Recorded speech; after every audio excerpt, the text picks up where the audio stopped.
Okay, so since today is Sunday and I don't really have a clue of how to properly introduce the one more BT ANC, I am just gonna do that, not introduce them properly. So all I'm gonna say is that I assume the price in the US is at around $120, and well, I just can't say for sure since it's sold out on the official site and therefore no price is listed anymore, which though might be a sign that they can't be all that bad, but at least in Europe I found the price at around 115 euros. And in case you're wondering what this actually is, I mean, it's quite obvious by now. This is a Bluetooth neckband earphone with though something that lifts it above some of the competitors with quite a lot of features, which we will get into later on. But now let's see what's in the box, which would be this, I have to say, a little bit tacky since quite glossy carrying pouch. We also get an airplane adapter that I still, even on the plane, have to find a use for, but we get that. The first sign that something is different here, because we get a USB Type-C to 3.5mm cable, which means it's optional to use them if you have a phone with a 3.5mm jack, which is not that often a thing anymore, at least on the flagships, but it's cool that we have the option. We also get 4 different sizes of tips. The 4th one is actually on the earphones right now, so you can see them even sized up because they are a little bit more oval, and 4 wings, which they call ear secure. So in terms of what we get in the box, I'm actually pretty happy so far. Same goes also for the neckband, because the one thing that I like here a lot is that the cable actually comes from the sides, which is a little bit different compared to the ones that I had before, like where it comes out at the bottom. The reason therefore is this. If you use these, this works a little bit better with a collar, because you can put them underneath and then you can have the cable still routed. But I also noticed that with time, these cables, for me at least on the collar, felt a little bit too short, and then there was some drag going on. And we also have, for example, the remote control separate, which I don't really quite get, because if you already have it with a neckband, why not just put them there? Makes all the sense to me in the world. And as you can see here, this doesn't work really well that much so with a collar, because it kind of goes out there. But if you have it below or inside, then in my opinion it works really nice. And the cable, as you can see here, had no drag. These are also, by the way, actually with magnets. But let's get a little bit closer and look up close. Yeah, that was a great sentence. So cable is fine. The shape here, as you can see, it's quite an angle. Size is good, but what I've noticed, and I'm not quite sure if that is maybe a personal thing, but I've noticed that this part here, sorry, for some reason caused some long-term hurting for me. I'm gonna get into it a little bit later, but let's check the rest here. The neckband, very flexible, everything is built very well. I mean, this part could maybe be a little bit more subtle, but it's okay.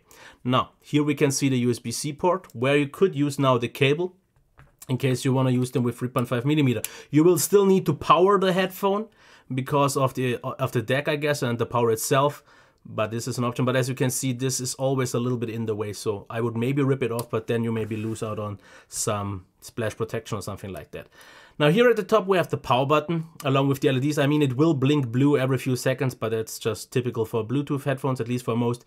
Here we have the ANC and pass-through option, so if you click it up, the pass-through is on. I'll get into that later on. And then we have 2 different steps of ANC or being able to turn it off. Volume rocker, and also the play button with the mic here. About the controls, it works like this. You press this once, obviously it's play and pause. You press this longer, the voice assistant starts. You press this twice, then you get the track forward or skip the track backwards. With 3 clicks, the volume rocker doesn't really do much else than regulating the volume. So in that regard, I'm actually fine. All is good here.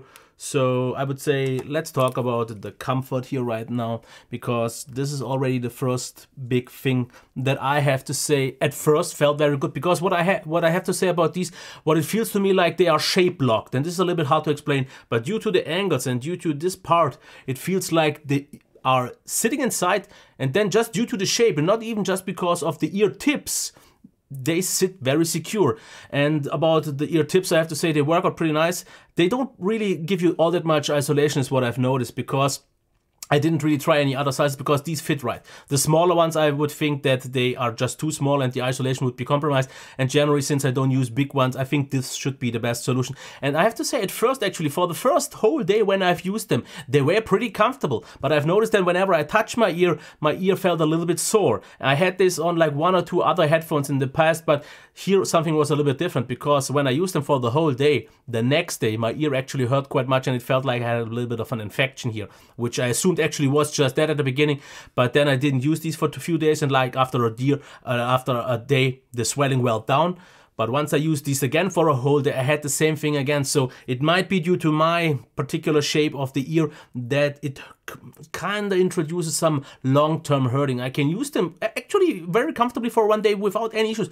But then afterwards it comes up to that. Now, about the isolation.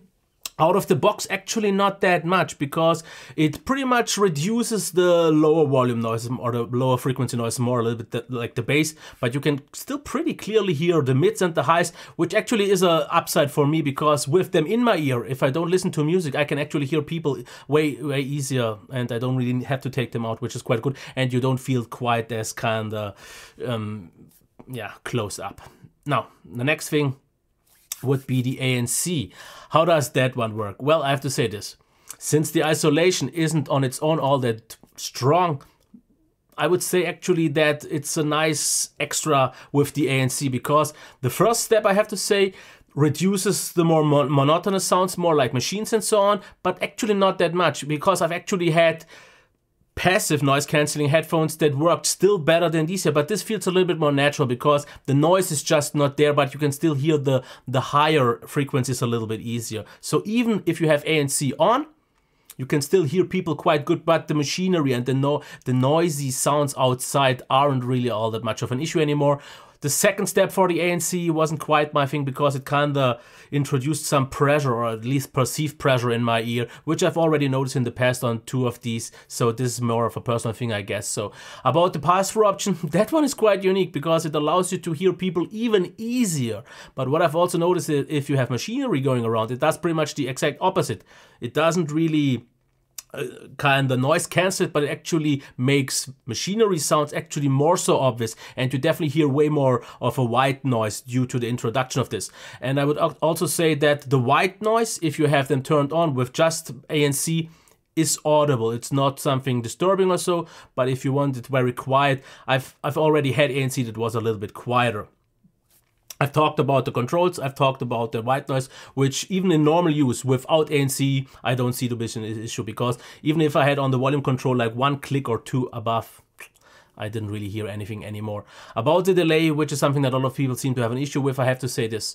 From what I get is it doesn't have aptX, but it has AAC, which for me is already good enough, because with AAC, the delay, even if you watch videos for a longer extended period of time, is not an issue. It's fine. I mean, aptX is better, or LDAC, or LDAC, but AAC is totally fine. Also in terms of compression, so the sound is good.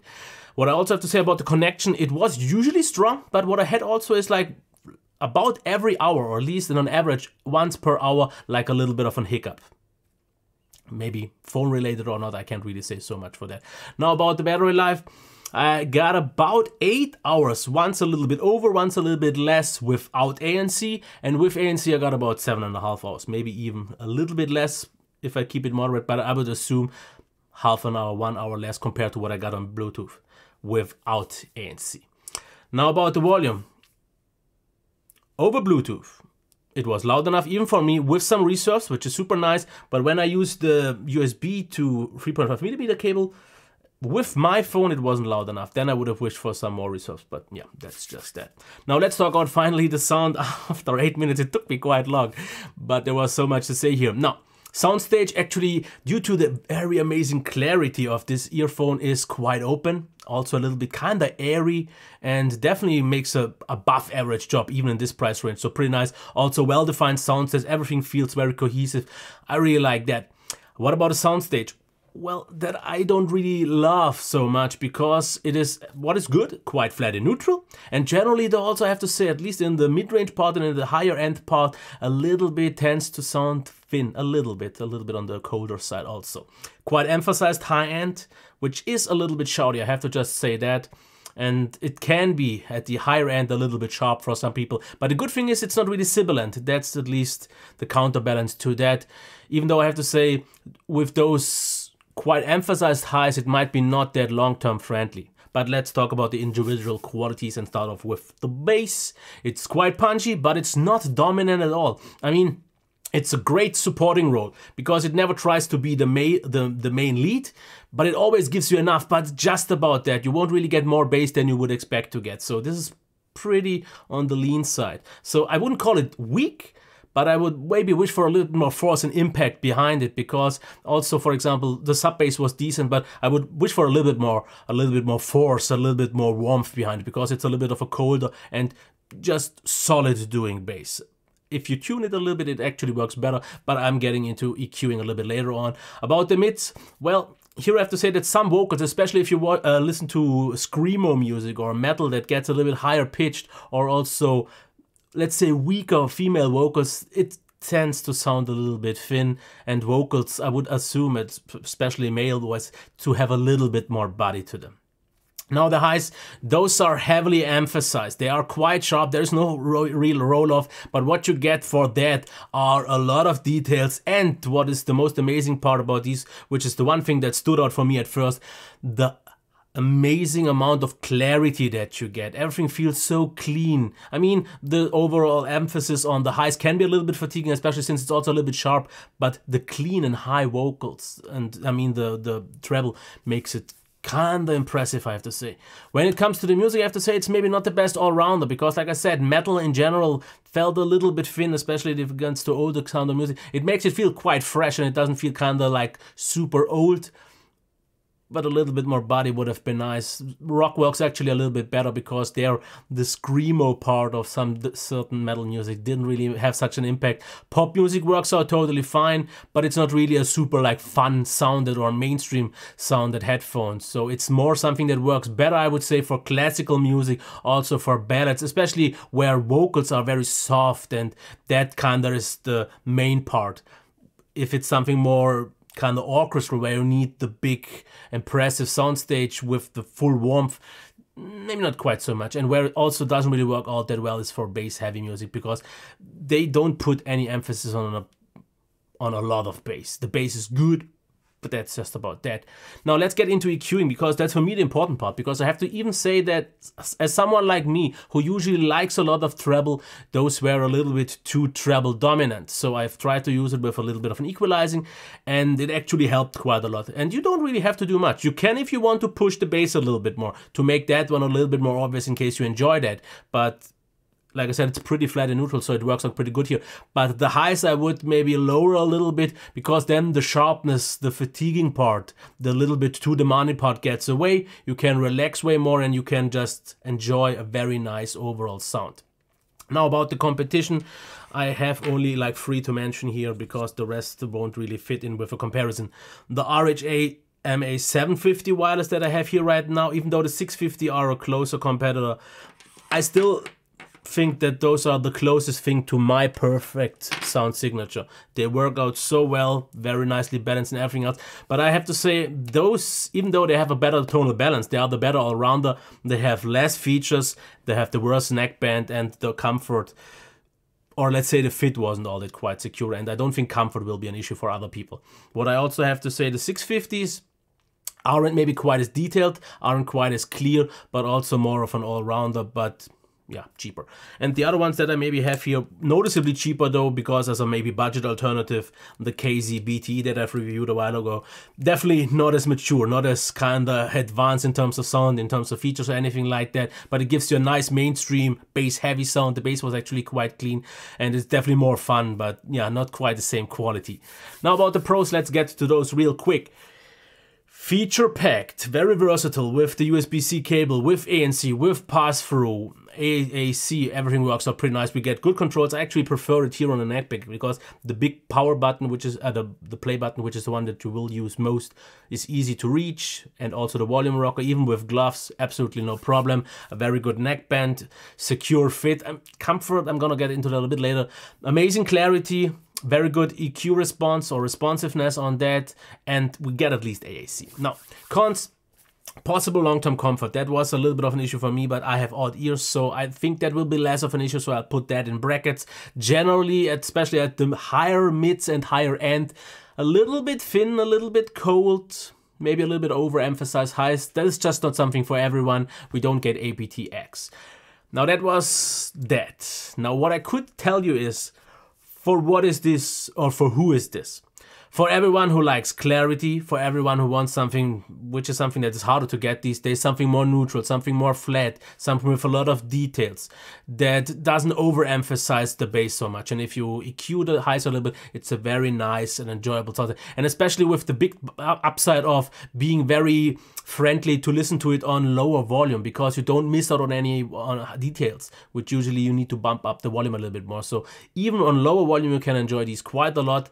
And who is it not for? Well, for the exact opposite, someone who wants a lot of bass, someone who wants something more mainstreamy, something maybe a little bit more impressive sounding. And for those people, I would maybe tell you that you should maybe watch my review. I should get it in a few weeks, I guess, the Triple Driver wireless, because those I've tried a little bit on CS already, are definitely more mainstream sound, way more bass, and those should fit or make everyone happy who this isn't quite for. But generally, I have to say, for a price at around 120 euros, they make a very good job. I mean, they are maybe not for everyone. The target group here seems to be a little bit more the audiophiles, then don't really want that much bass or anything like that, but want more clarity, details, great features and all that. So, good product. Absolutely. But not for everyone. But in case it's for you, then you might enjoy it quite a lot. And yeah, I dragged this way too long. Sorry. Okay, until next time. Bye.